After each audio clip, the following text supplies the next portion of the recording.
So welcome back to Autisticon, to my listeners, and I have with me Luke Aylward. So Luke Aylward, do you want to give you a bit of an introduction to yourself? Okay, so my name's Luke. I am the communications lead for the Advonet Group. It's an advocacy charity based in Leeds.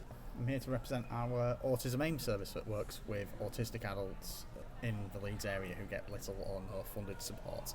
That's brilliant to hear. So then, Luke, what is the reason for you coming to Autisticon today? So I'm here with our Autism AIM Services stall. So I've been on the stall speaking to visitors to Autisticon to inform them about what we do, how we can support autistic adults in our area. I'm also a member of Autisticon's steering group, which helps to organise the event every year, and I'm there to represent our Autism AIM service. That's fantastic to hear, because you're giving autistic people that outlet to feel like they're heard, as well as giving them a space to get assistance and support that they might require. So that's brilliant to hear. So, that leads me on to my next question then. How do you think the attitudes and understanding of autism has changed over the years? I think they've improved. As an autistic person, I've experienced more than my fair share of discrimination.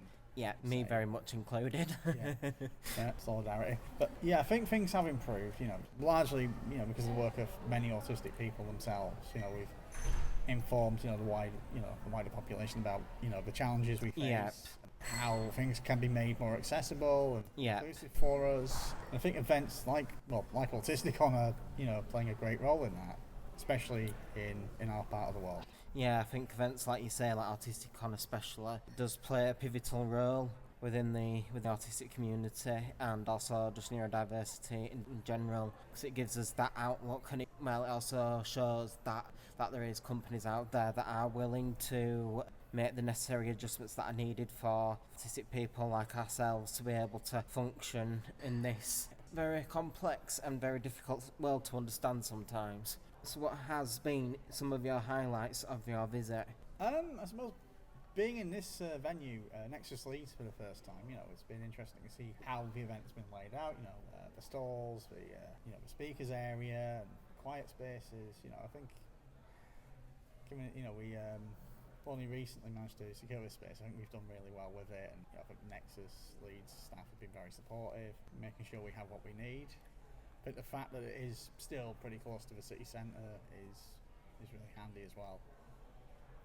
Yeah, it's fantastic to see that universities are also on board with it as well, because it just doesn't affect adult life either. It also affects the way how we learn and how we communicate with the world as well. So it's fantastic to see that Nexus Leeds is actually on board with neurodiverse individuals, and also you should be absolutely tremendously proud of yourselves of what you've been able to achieve, and implementing the quiet spaces as well as being an absolute godsend to some autistic individuals. And yeah, it's just been an amazing venue.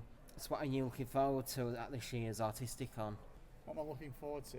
Well, I'm actually going to one of the talks, the last talk of the event by Gemma from Health Watch Leeds around autistic people and accessing healthcare services. I'm looking forward to that, and I've really enjoyed seeing a lot of the different services, seeing their stalls, what they've got to offer, seeing that there's quite a wide range of support available for autistic people of all ages.